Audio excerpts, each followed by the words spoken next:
ciertos parámetros útiles para nuestro proceso de investigación.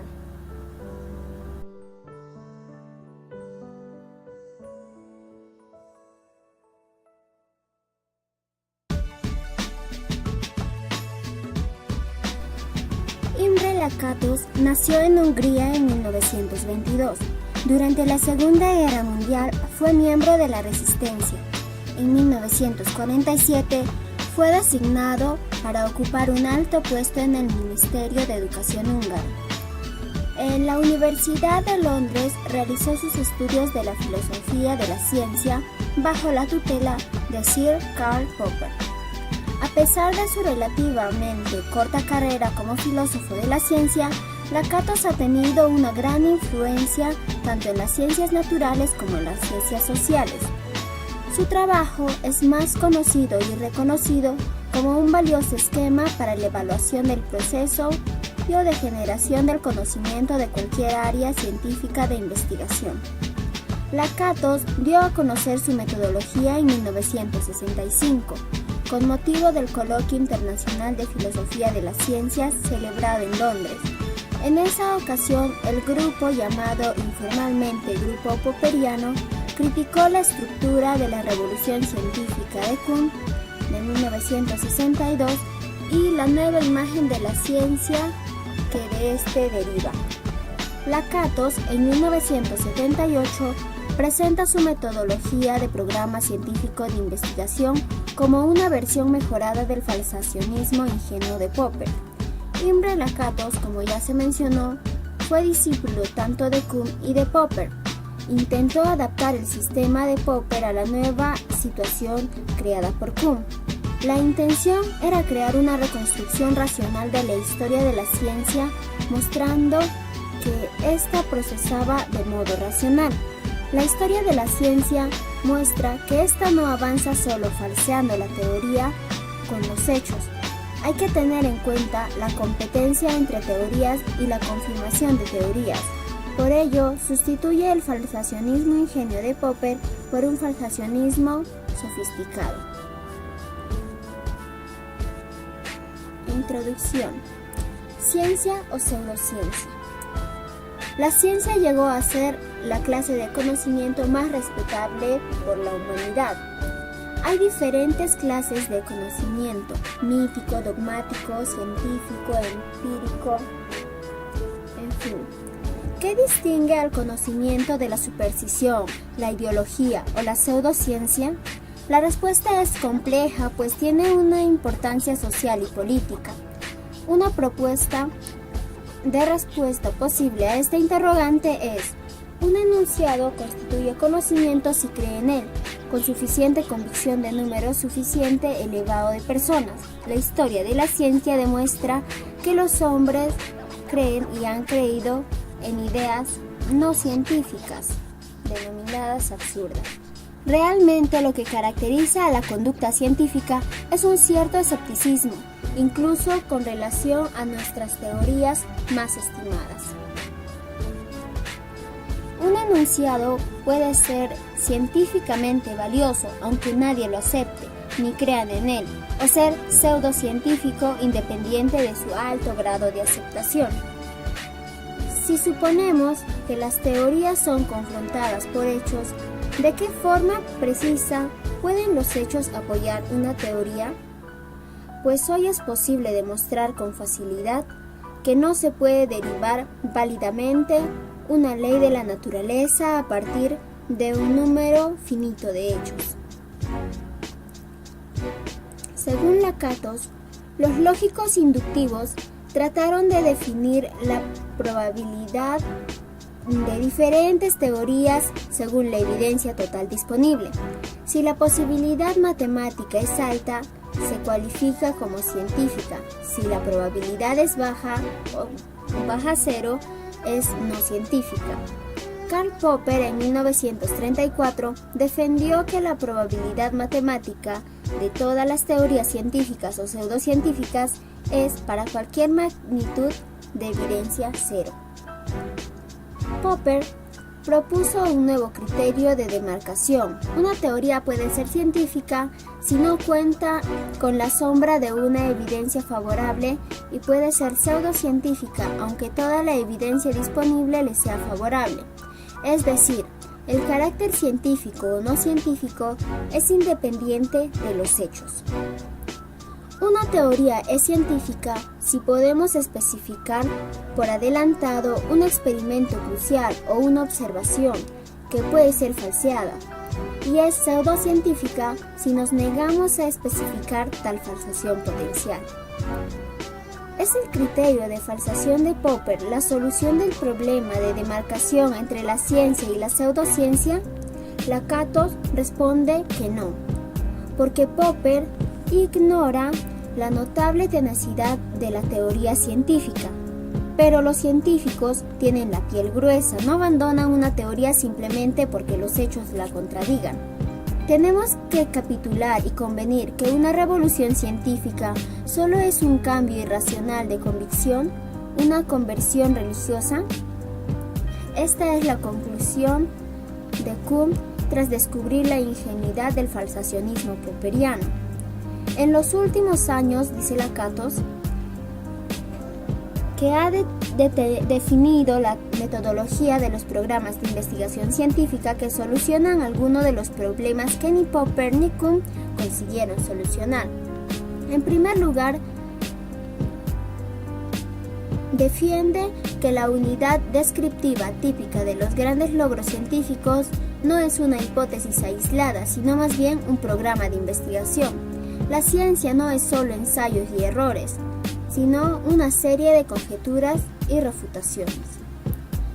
Los programas de investigación que destaca Lakatos tienen una característica común, que todos ellos presiden hechos nuevos, hechos que previamente ni siquiera habían sido imaginados y que incluso habían sido contradichos por programas previos rivales.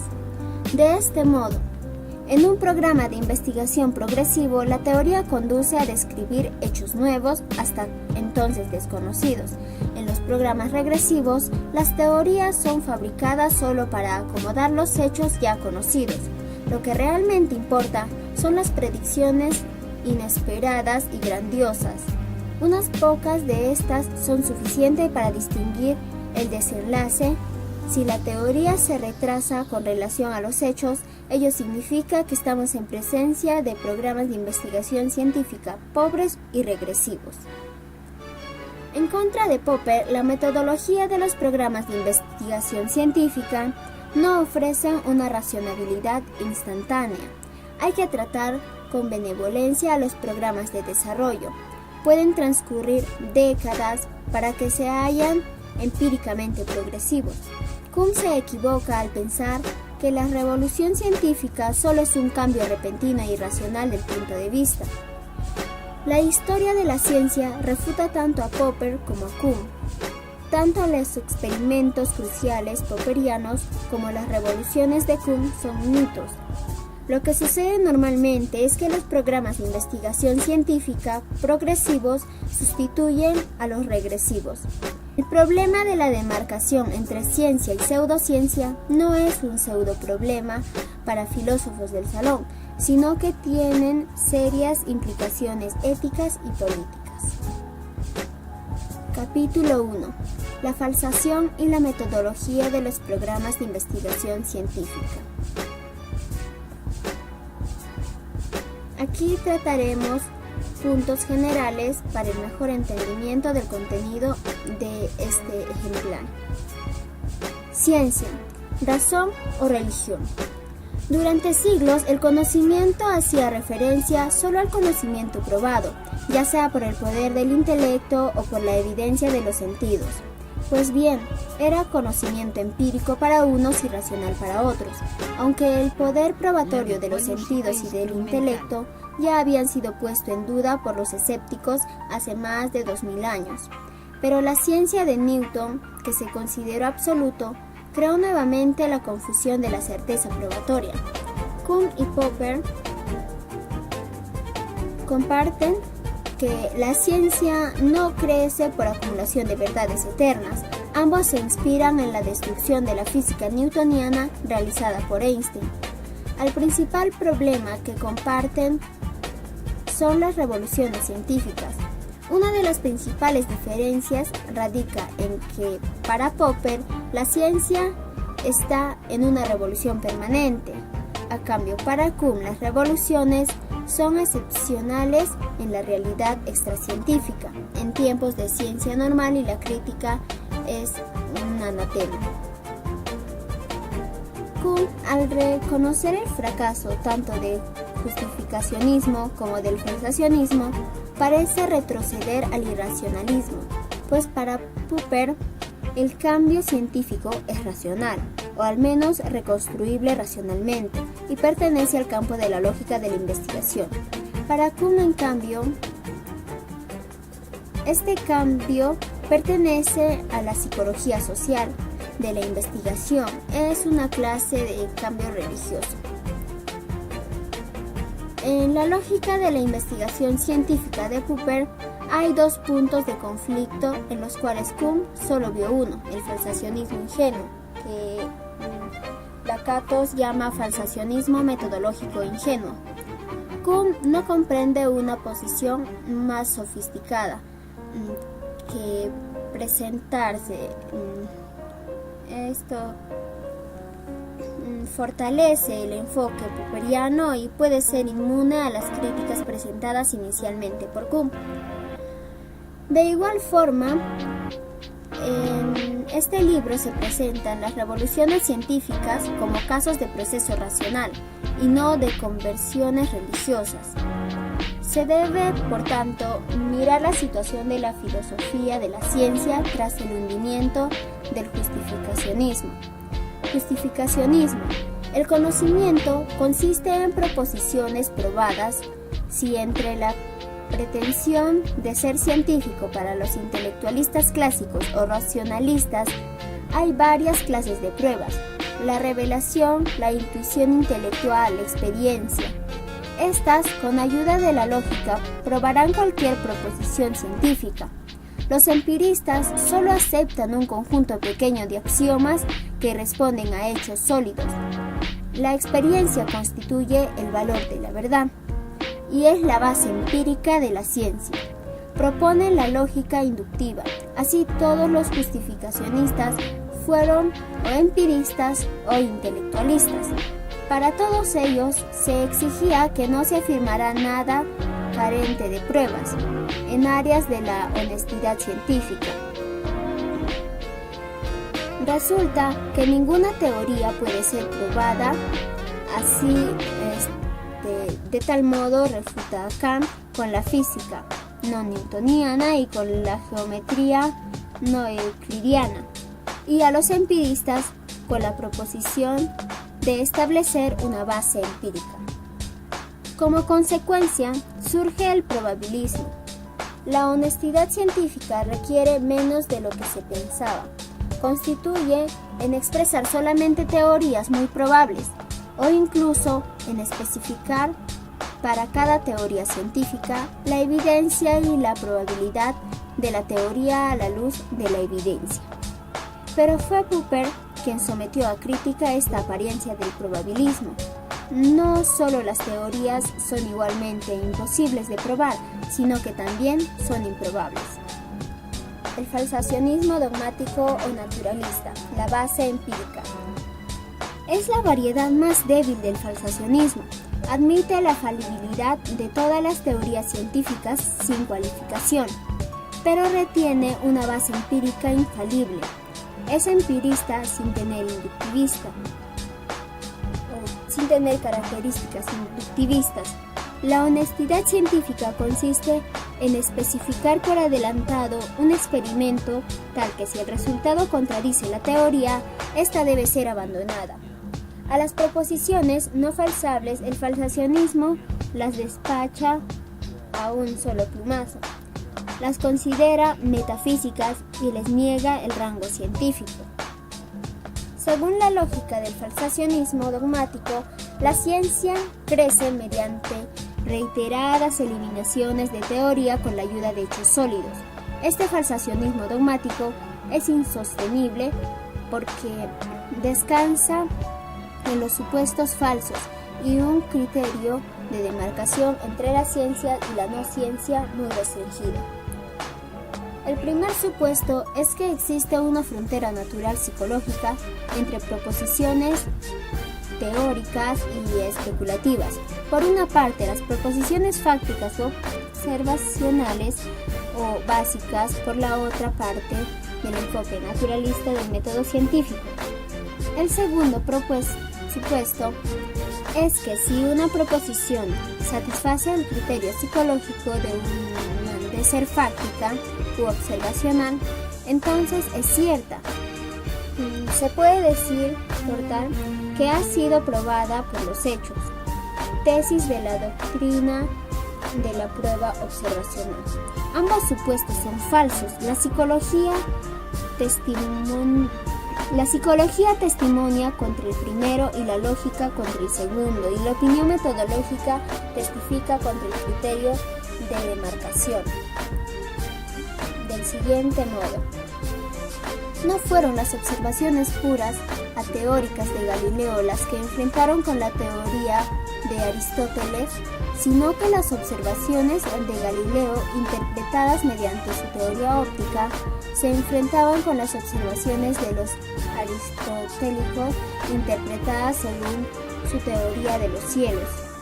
De igual forma que todos los confucionistas que conocen los sentidos como fuente del conocimiento, que se ven obligados a incorporar una sociología de la observación.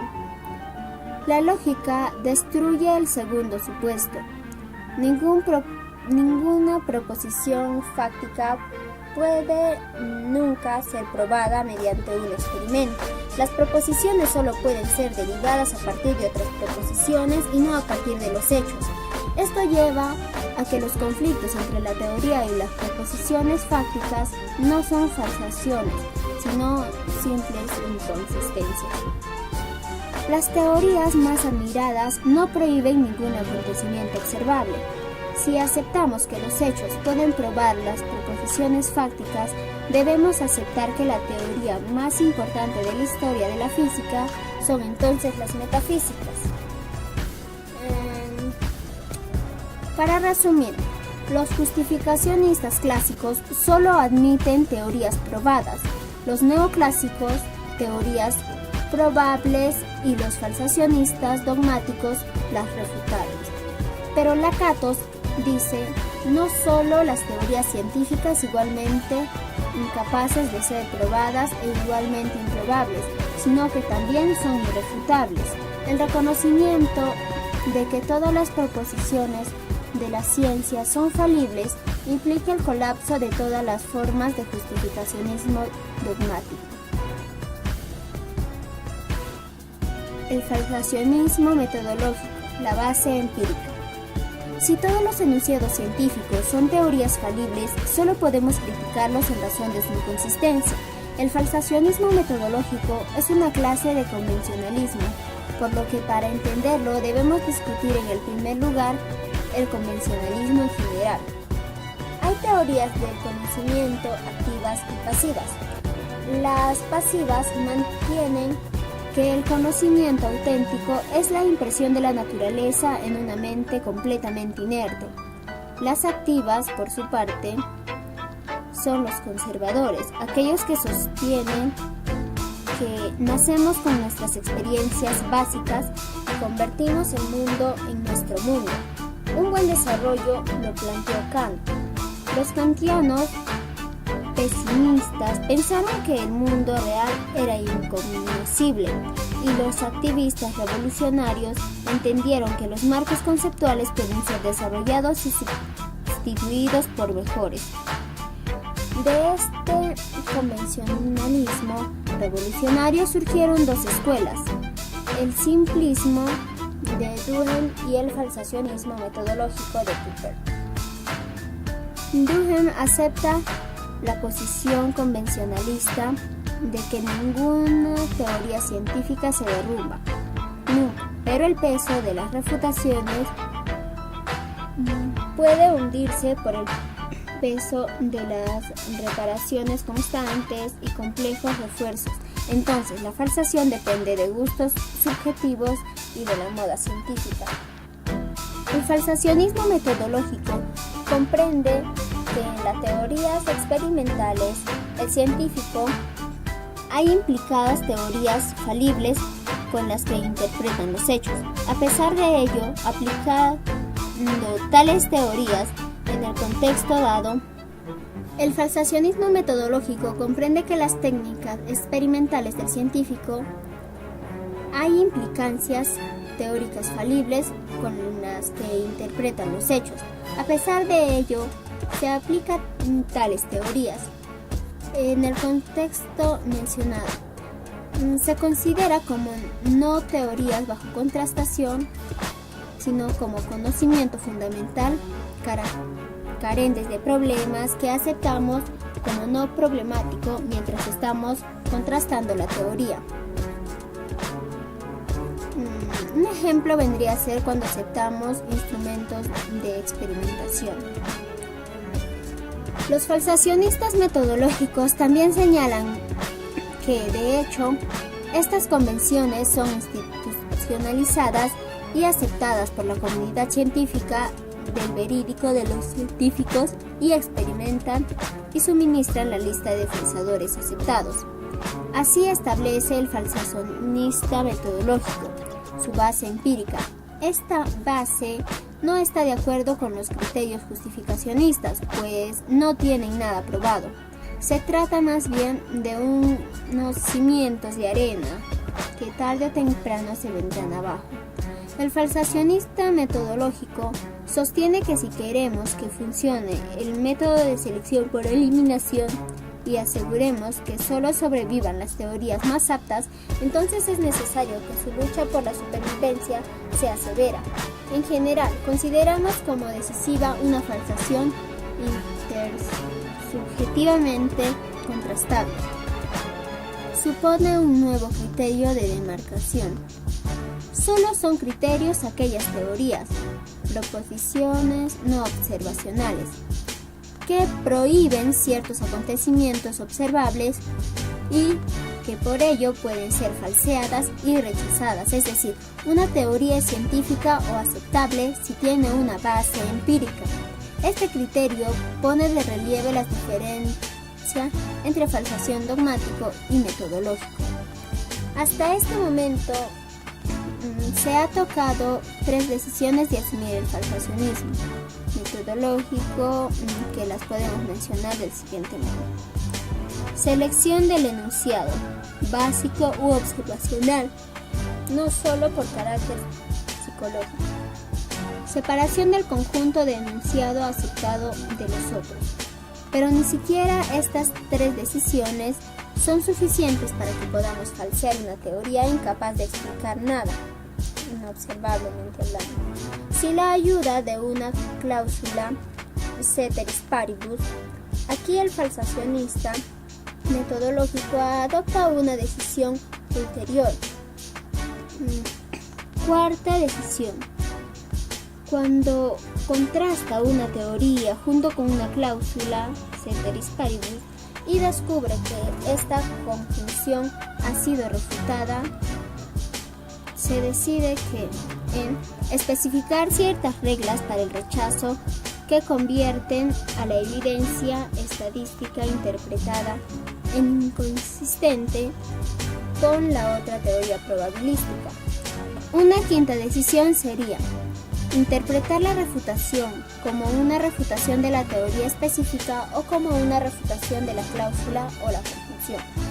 Eliminar incluso teorías sintácticamente metafísicas que no pueden tener falsadores potenciales espaciotemporales, por decir así, singulares precisamente, debido a su forma lógica, cuando utilizan todos algunos cuantificadores. Es así que en el libro se dice que el falsacionista metodológico ofrece una interesante solución al problema al combinar la crítica incisiva con el falibilismo. Los riesgos de este falsacionismo son muy grandes.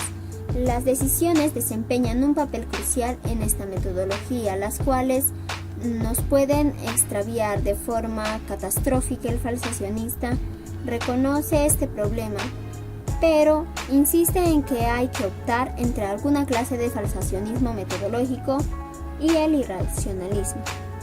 Dos características cruciales son comunes al falsacionista dogmático y al falsacionista metodológico, y que claramente están en contradicción con la historia real de la ciencia.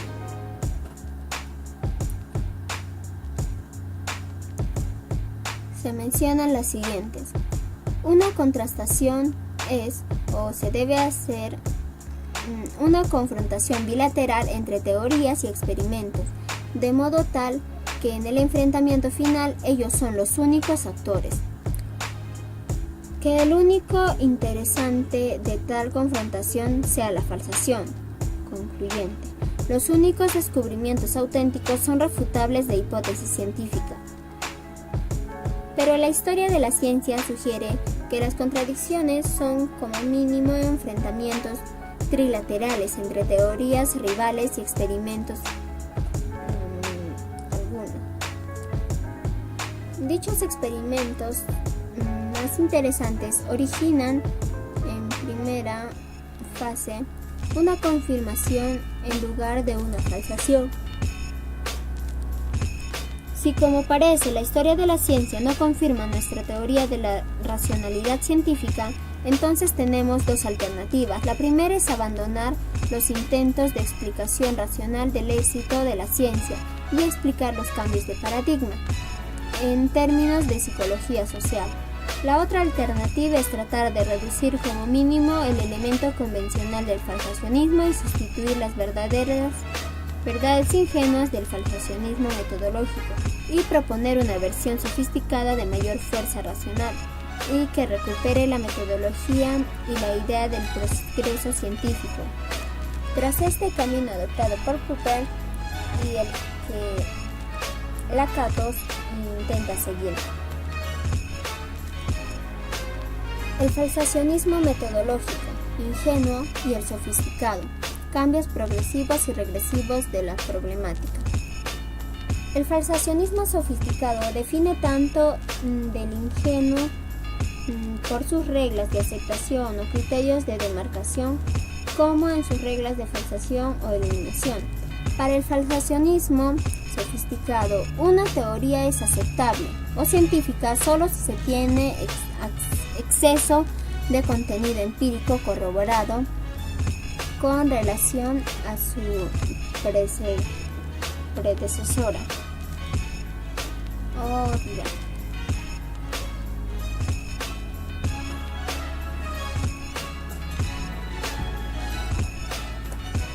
El falsacionismo sofisticado difiere tanto del ingenuo por sus reglas de aceptación o criterios de demarcación, como en sus reglas de falsación o eliminación. Para el falsacionismo sofisticado, una teoría es aceptable o científica solo si tiene un exceso de contenido empírico corroborado con relación a su predecesora. Esto es, solo si conduce al descubrimiento de hechos nuevos. Esta condición tiene dos apartados: la aceptabilidad 1 y la aceptabilidad 2. En la aceptabilidad 1 se dice que la nueva teoría tenga exceso de contenido empírico, y la aceptabilidad 2 nos menciona que una parte de este exceso de contenido resuelve lo verificado. El primer requisito que confirma inmediatamente, según el análisis lógico a priori, el segmento es empírico y puede requerir tiempo indefinido. Para la falsación sofisticada de una teoría científica, debe ser evaluada en conjunción a sus hipótesis auxiliares, así como lo que evaluamos con las teorías aisladas, sino una serie de teorías aplicadas por la ciencia. El término científica en una teoría única equivale a equivocar las categorías. El falsacionismo sofisticado expone que no hay falsacionismo en una emergencia de una teoría mejor. Entonces, la falsación es una relación múltiple entre teorías rivales y la teoría empírica original. Es decir, la falsación tiene un carácter histórico. En comparación, se dice que los falsacionistas ingenuos insistían en los ejemplos refutadores. Para los falsacionistas metodológicos sofisticados son los casos corroboradores del exceso de información los que resultan cruciales. La ciencia puede crecer sin que ninguna refutación implique el camino, lo que suscita la actividad científica febril es la proliferación de las teorías en lugar de los contraejemplos o anomalías. La consigna proliferación de teorías es mucho más importante para el falsacionista sofisticado que para el ingenuo. El falsacionista sofisticado ofrece nuevos criterios de honestidad intelectual, en comparación con el falsacionismo ingenuo y los justificacionistas. De modo que los justificacionistas exigían la aceptación exclusiva de los que había sido probado y rechazado de todo aquello carente a las pruebas. Los neojustificacionistas pedían que se especificara la probabilidad de cualquier hipótesis teniendo en nuestra cuenta la evidencia empírica disponible. El falsacionismo ingenuo requería la contradicción de lo falseable y lo rechazado, de lo no falseable o lo falseado. El falsacionista sofisticado pide que vean las cosas desde diferentes puntos de vista y que se rechazan las teorías que han sido superadas con otras teorías más poderosas. Para el falsacionismo sofisticado, aprender acerca de la teoría es fundamentalmente aprender de nuevos hechos, según se anticipó. Para el falsacionismo sofisticado, aprender acerca de una teoría es fundamental aprender de nuevos hechos que se anticiparon. La única evidencia relevante es la evidencia anticipada en una teoría donde el carácter empírico y el progreso teórico están inseparablemente relacionados. Este falsacionismo sofisticado, a diferencia del ingenuo metodológico, requiere un número menor de decisiones metodológicas. La cuarta decisión del falsacionismo ingenuo ahora se hace redundante. Por tanto, el sofisticado es un falsacionismo con un procedimiento más lento pero más seguro. La quinta decisión tampoco es necesaria. La solución sofisticada es obvia. Retenemos que la teoría sintácticamente metafísica, mientras los casos problemáticos puedan explicarse mediante los cambios acrecentadores del contenido de la hipótesis auxiliar. Las decisiones de primera, segunda y tercera clase del falsacionismo ingenuo no pueden ser invitadas pero se puede deducir ligeramente del elemento convencional en las decisiones de segunda y tercera clase.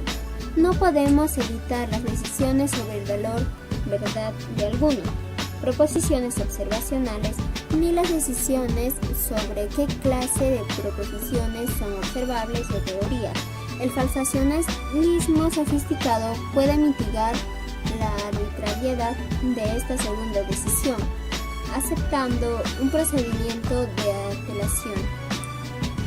Pero ni siquiera este procedimiento de apelación puede hacer otra cosa que no sea posponer la decisión convencional, porque el veredicto del tribunal de apelación tampoco es infalible.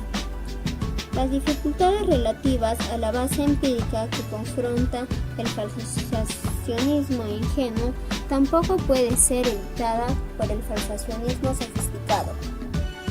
3. Una metodología de los programas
centro, y contra ello debemos dirigir el modo STORM.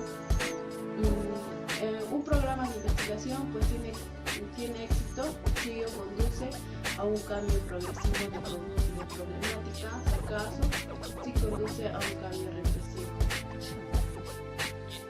El programa de Newton, la heurística negativa, pues en este caso impide dirigir el modo STORM contra las tres leyes de la dinámica de Newton, que contra su ley de gravedad y contra su ley de gravitación.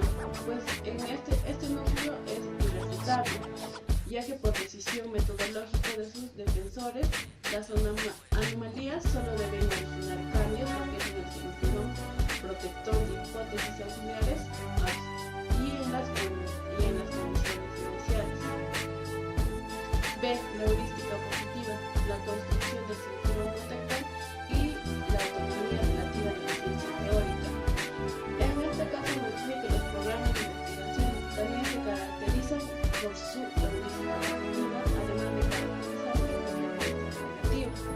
Incluso los programas de investigación que progresan de la forma más rápida y consistente solo pueden dirigir la evidencia contraria de modo fragmentario y nunca desaparecen completamente las anomalías.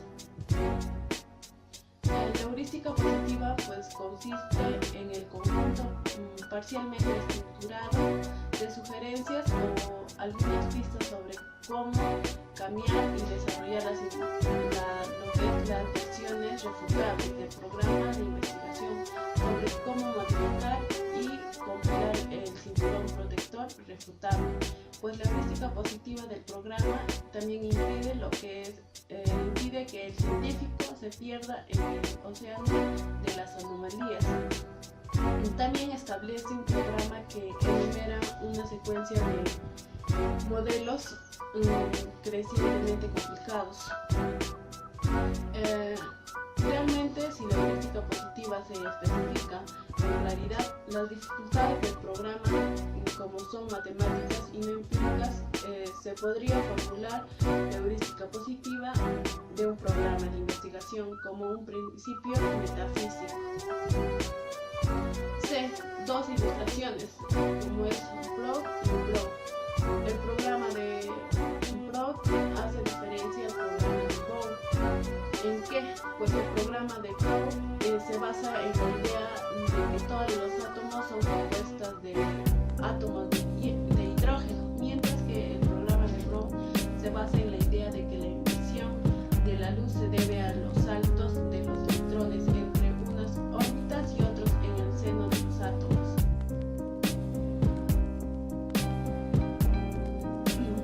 Ahora, un poco más abarcando lo que es nos menciona en su artículo anónimo que publicó en el año 1815 y defendió que los pesos atómicos de todos los elementos químicos puros pues eran números enteros.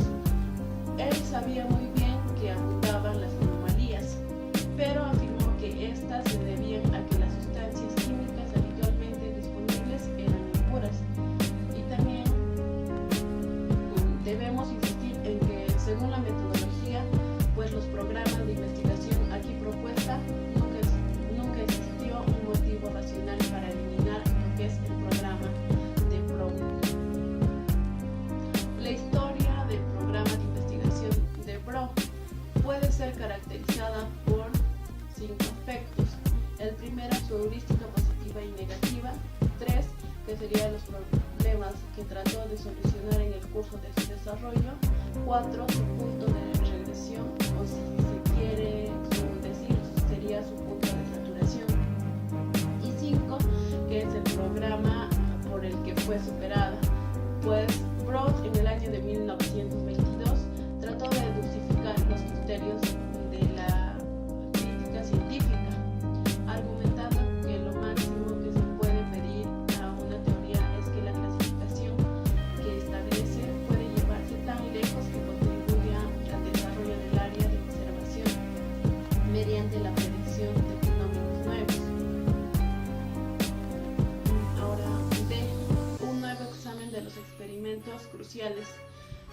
fin de la racionalidad instantánea. En este caso se vio que los programas de investigación pocas veces han conseguido lo que es un monopolio completo, y ello solo durante periodos de tiempo relativamente cortos, a pesar de los esfuerzos de algunos cartesianos, newtonianos y bohrianos. Se das cuenta que la historia de la ciencia ha sido y debe ser una historia de programas de investigación que compiten, pero no ha sido ni debe convertirse en una sucesión de periodos de ciencia moral.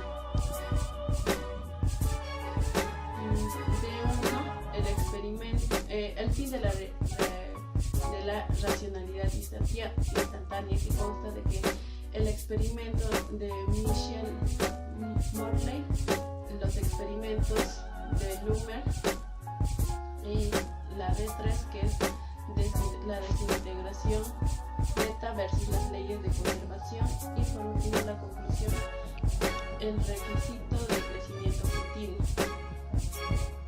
4. Los programas de investigación según Popper versus Kuhn. Kuhn nos dice que tiene razón al objetar al falsacionismo ingenio en la continuidad del conocimiento científico en la tenacidad de algunas teorías científicas. También menciona que desde el punto de vista de Kuhn no puede haber una lógica sino solo una psicológica de descubrimiento, ya que el programa de investigación de Kuhn parece buscar una descripción del cambio en la mente científica normal, sea individual o comunitaria, pero el reflejo del tercer mundo en la mente del científico individual, incluso si este es normal, habitualmente es una caricatura original. Según Popper, pues empezó siendo un perfeccionista romántico en la década de 120, pero cuando comprendió que esta posición era indefendible. Capítulo 2. La historia de la ciencia y sus reconstrucciones racionales. La filosofía de la ciencia sin historia de la ciencia es vacía. La historia de la ciencia es una filosofía de la ciencia ciega. Pues este es un artículo que toma como consigna esta frase. Esta paráfrasis de la conocida afirmación de Kant y trata de explicar cómo debería aprender la historiografía de la ciencia de la filosofía de la ciencia y viceversa. En este paso se defenderá sobre la filosofía de la ciencia, suministra metodologías normativas con las que la historiador reconstruye lo que es la historia interna, ofreciendo de este modo una explicación racional del crecimiento del conocimiento objetivo. Como segundo paso, dice que dos metodologías rivales pueden ser evaluadas con ayuda de la historia, esto interpretada normativamente. Y por último, cualquier reconstrucción racional de la historia debe ser completamente mediante una historia externa socio-psicológica. 1. Metodologías de la ciencia rivales, las reconstrucciones racionales como guía de la historia. Pues que existen varias metodologías en la filosofía de la ciencia contemporánea, pero todas ellas son algo muy diferente de lo que solía entenderse por metodología en el siglo XVII e incluso en el siglo XVIII. Pues entonces se confiaba que la metodología suministraría a los científicos un libro de reglas mecánicas para la situación de sus problemas. Pues comenzar en la actualidad se ha abandonado esta esperanza, ya que las metodologías modernas o lógicas de la investigación solo consisten de un conjunto de reglas, posiblemente no bien articuladas y desde luego no mecánicas, para la evaluación de teorías ya propuestas y articuladas. Pues a menudo esas reglas o sistemas de evaluación sirven también como teorías acerca de la racionalidad. Metodologías de la ciencia rivales es las reconstrucciones racionales como guías de la historia. Aquí Lakatos nos menciona que existen 4 lógicas de la investigación diferentes. Cada una de ellas será caracterizada por las reglas que gobiernan la aceptación científica o el rechazo de las teorías o de los programas de investigación. Esas reglas cumplen una función doble. En primer lugar, funcionan como un código del honor científico, cuya violación resulta intolerable, además como núcleos firmes. Acá nace una corriente que es el inductivismo. Aquí nos menciona que ha sido una de las metodologías de las ciencias más influyentes. Según el inductivismo, solo pueden tener cabida en la ciencia aquellas preposiciones que a bien describen hechos indiscutibles o son generalizaciones inductivas, infalibles a partir de aquellos. Un inductivista acepta una preposición científica, lo acepta como una verdad probada y la rechaza. Si tal no es el caso, su rigor científico es estricto. Una preposición debe ser bien o probable por los hechos, o bien inferida de forma deductiva o inductiva a partir de preposiciones ya probadas. También nos menciona la corriente del convencionalismo. Aquí nos dice Lakatos que permite la construcción de cualquier sistema de casillas que organice los hechos en algún todo coherente. El convencionalismo decide mantener intacto el centro del sistema de casillas mientras ella sea posible. Cuando una invasión de plantea dificultades, cambia y complica las estructuras periféricas. El convencionalista no considera ningún sistema de casillas como verdadero por haber sido probado, sino solo como verdadero por convención.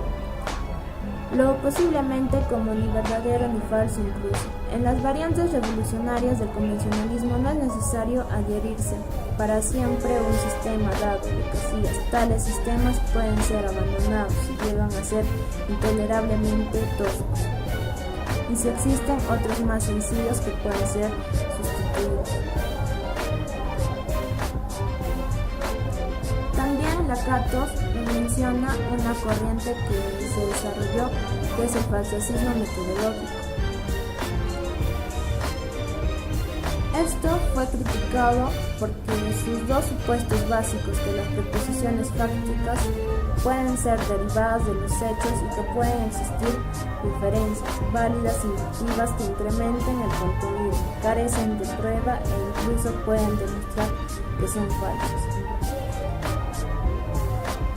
El principal representante de esta corriente es Duhem, quien fue duramente criticado porque las comparaciones en términos de simplicidad intuitiva dependen de gustos subjetivos y son tan ambiguos que sobre ellos no se puede fundamentarse ninguna crítica. Popper propuso una nueva metodología del falsamiento en su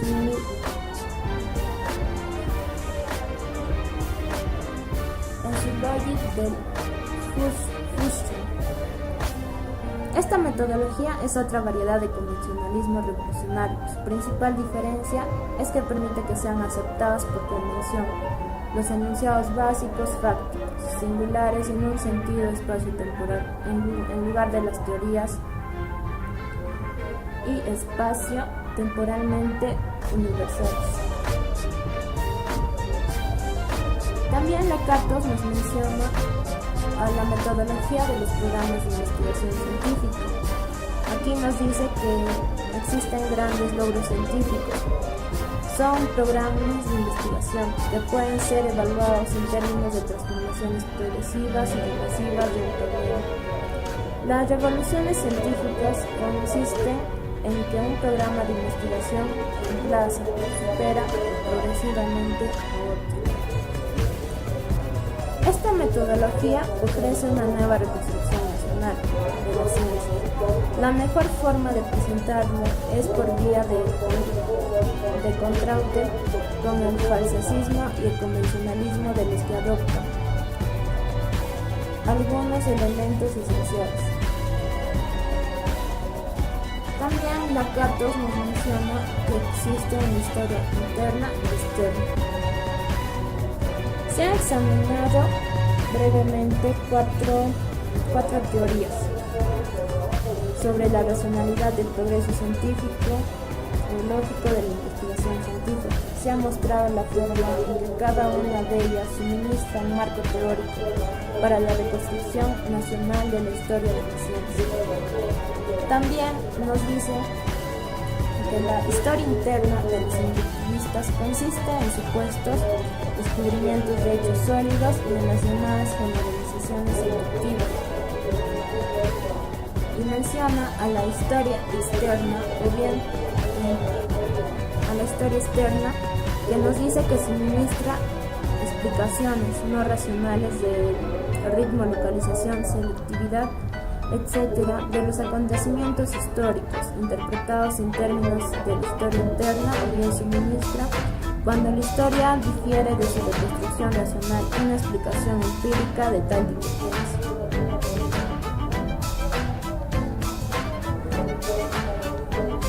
Popper y la demarcación. Primeramente, aquí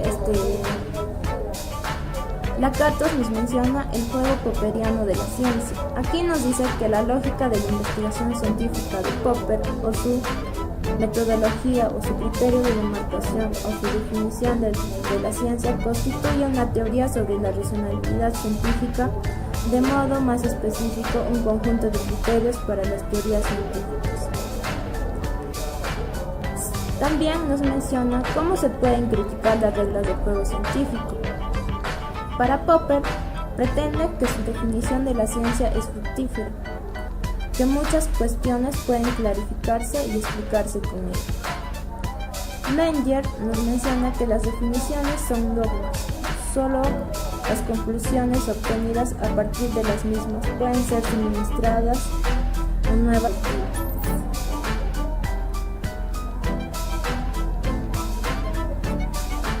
Como una segunda parte nos dice que Lakatos nos menciona las soluciones positivas y negativas del problema, de la inducción, escepticismo y falibismo. Aquí nos menciona el juego de la ciencia y la búsqueda de la verdad. Aquí Lakatos nos explica que una lógica de la investigación, en el sentido popperiano, esto es un sistema de evaluación de las teorías científicas, define las reglas del juego científico. Estas reglas delimitan la ciencia con respecto a lo no científico y en lo particular a la pseudociencia, ofreciendo así un criterio de demarcación. También nos menciona a Legato contra Popper, en defensa de una brisma del inductivismo.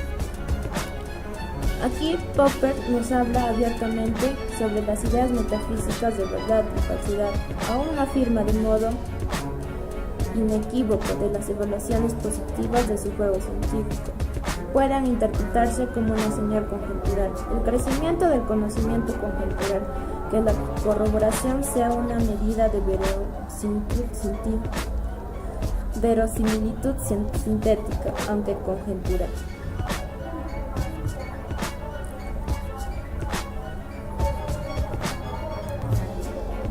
En el capítulo 4, ¿por qué superó el programa de investigación de Copérnico al de Ptolomeo? Como primer punto nos menciona las exposiciones empiristas de la revolución copérnica. Aquí Lakatos nos habla sobre la revolución copérnica y nos dice que se interpreta como la aceptación por el gran público de la creencia de que el Sol y no la Tierra es el centro de nuestro sistema planetario solar. Pero ni Copérnico ni Newton creían tal cosa.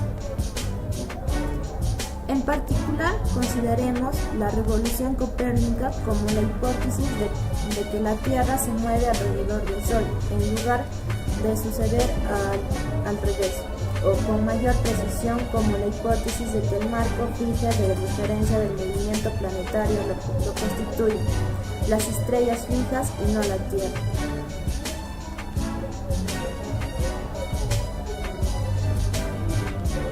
nace una corriente que es el inductivismo. Aquí se habla del inductivismo estricto y del inductivismo probabilista.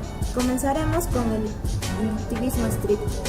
Aquí nos dicen que una teoría es mejor que la otra si es deducida a partir de los hechos.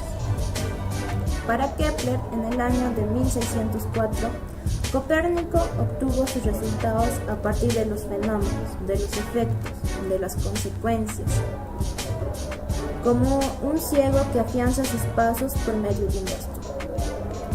Copérnico fue considerado y seriamente criticado por muchos autores, desde Bellarmino a Weber, y finalmente destruido por Huygens y Popper. Aunque ciertos científicos y filósofos de la ciencia como Ward y Darwin aún creen en la posibilidad de deducir o inducir válidamente las teorías a partir de hechos. El inductivismo probabilista. Una teoría es mejor que otra si se tiene una probabilidad superior en evidencias. Esto nos menciona Lakatos. Para Darwin, determina que esta teoría fracasará si las revoluciones científicas consisten en proponer una teoría científica que es más probable, dadas las evidencias. Entonces no existiría una revolución científica copérnica. También encontramos a la corriente del falsacionista, donde nos menciona dos criterios independientes para probar la superioridad de la teoría de Copérnico sobre los movimientos celestes. La teoría de Ptolomeo era irrefutable. Esto es pseudocientífica, y de la copérnica era refutable, o sea, la científica. Si ello fuera cierto, tendríamos una razón para identificar la revolución copérnica con la gran revolución científica, que consistiría en la sustitución de la especulación irrefutable por la ciencia refutable. También encontramos al simplicismo. En el simplicismo, Lakatos nos dice que según el convencionalismo, las teorías se aceptan por convención. Por tanto, la mayoría de los convencionalistas tratan de evitar el relativismo y adoptan alguna variante del simplicismo. Es cierto que con ingenio suficiente podemos acomodar los hechos en cualquier marco conceptual. También se puede afirmar que con justicia que los sistemas de Ptolomeo y de Copérnico están aproximadamente equilibrados, por lo que a simplicidad se refiere. La situación queda reflejada en la observación de Soles Price, según la cual el sistema de Copérnico era más complicado, pero más económico, y también en la de Bagnecourt, la nueva estructura del mundo, a pesar de la simplicidad de sus aspectos generales, era extremadamente compleja en los detalles. También encontramos las exposiciones de Polanyi y Feyerabend de la Revolución Copérnica. Aquí Lakatos cita a Polanyi en el año 1966, donde menciona que Kepler y Galileo optaron en favor del nuevo sistema heliostático de Copérnico. Sus razones para proceder de tal modo fueron mucho más específicas, variadas y sofisticadas que las que apuntan a términos tan imprecisos con simplicidad o conveniencia, especialmente al principio. La teoría de Copérnico era en muchos sentidos bastante menos y simple y adecuada que el tradicional análisis ptolemaico. También aquí Lakatos cita a Feyerabend y nos dice que era de esperar el fracaso de las demarcaciones y de los elitistas. El brillante líder del relativismo cultural entiende que el sistema de Ptolomeo solo era un conjunto de creencias y el de Copérnico otro distinto. Los seguidores de Ptolomeo tuvieron sus éxitos y los copérnicos los suyos al final. Los copérnicos lograron una gran victoria propagandística. También aquí Lakatos cita a Weismann, y Weismann nos menciona dos teorías, la copérnica y la tolemaica. Ambas suministraron predicciones viables, pero la primera contradice las leyes y los hechos aceptados de la física terrestre contemporánea.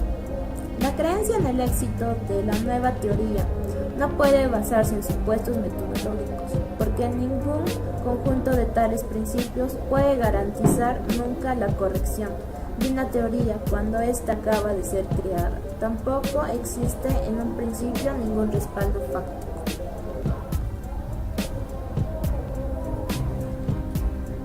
Como otro punto, Lakatos considera a la revolución copérnica a la luz de los programas de investigación científica.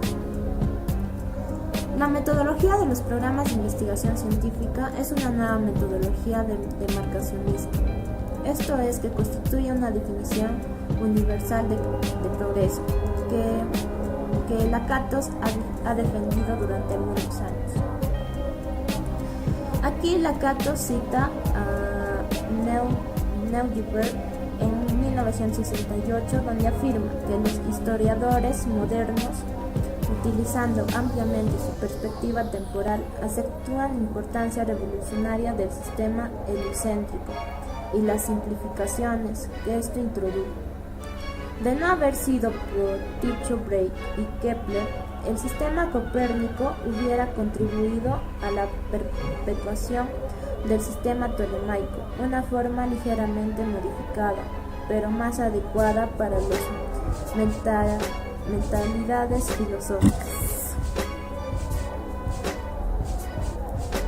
Como otro punto, Lakatos toma a la revolución copérnica a la luz de la versión de Sahar de la metodología de los programas de investigación científica. Aquí nos menciona que la metodología modificada de los programas de investigación científica de Sahar ofrece una perspectiva muy distinta. La modificación de Sahar radica fundamentalmente en la concepción original del hecho nuevo. Según Sahar, la explicación del perihelio del mercurio suministró una corroboración empírica dramática a la teoría de Einstein, aun cuando el hecho era conocido desde casi 100 años antes como una proposición empírica de bajo nivel. Como otro punto tenemos un epílogo sobre la historia de la ciencia y reconstrucciones racionales. Aquí Lakatos nos menciona que todos los historiadores de la ciencia que distinguen entre progreso y regresión, ciencia y pseudociencia, tienen que usar una premisa perteneciente al tercer mundo, con fines de evaluación, para explicar el cambio científico, lo que Lakatos lo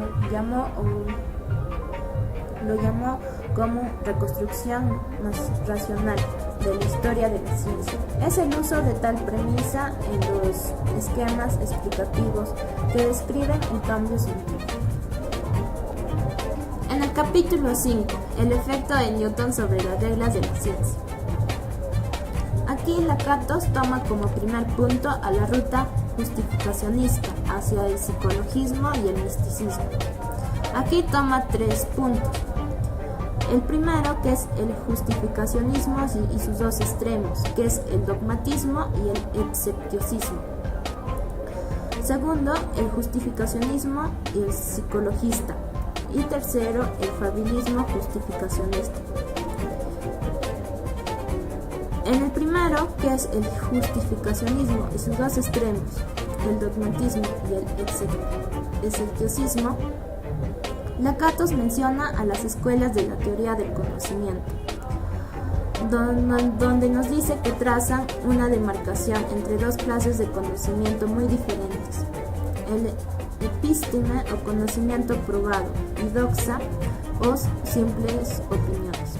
Las escuelas más influyentes, las justificacionistas, otorgan a la episteme un lugar excesivamente alto y la doxa una excesivamente bajo. En realidad, y de acuerdo con sus cánones extremados, solo la primera merece el nombre de conocimiento. El justificacionismo psicologista. Aquí Lakatos nos menciona el crecimiento del conocimiento. Es ipso acumulativo y donde no hay lugar para una lógica de la investigación distinta de la lógica de la justificación.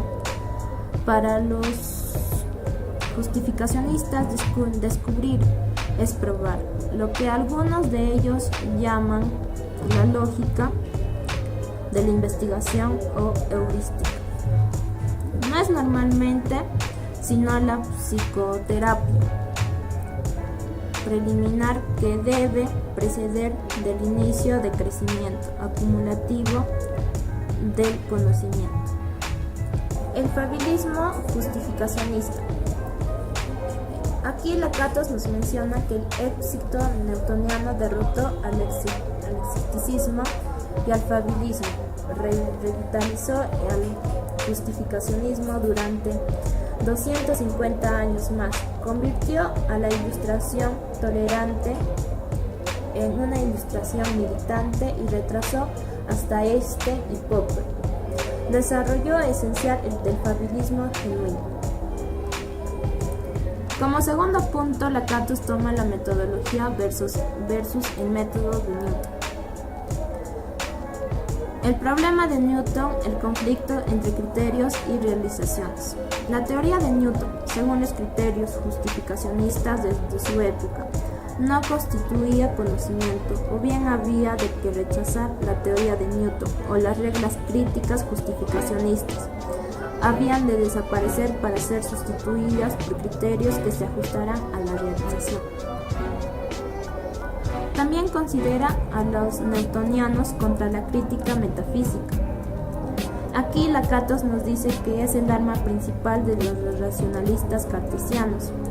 Era la crítica metafísica o esencialista. Esta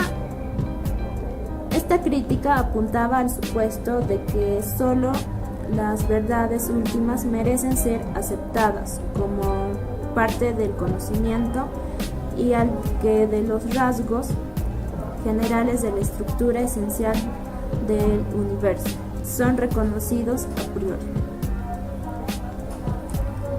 Otro punto que toma en cuenta Lakatos es la noción de Newton de la prueba experimental y su credo quid absurdum.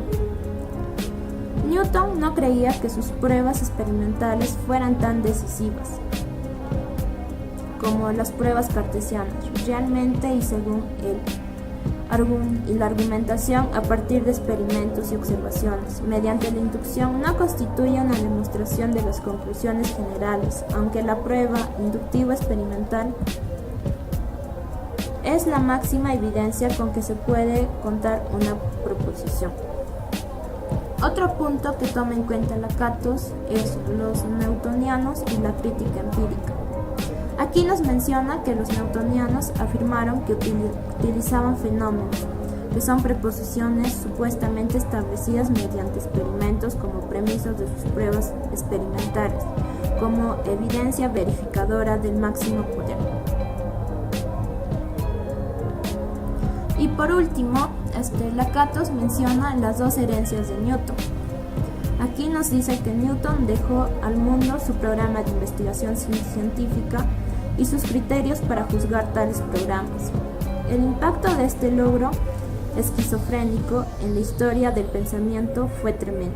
Newton puso en marcha el primer programa importante de investigación científica de la historia humana, y él y sus brillantes discípulos establecieron en la práctica los rasgos básicos de la metodología científica.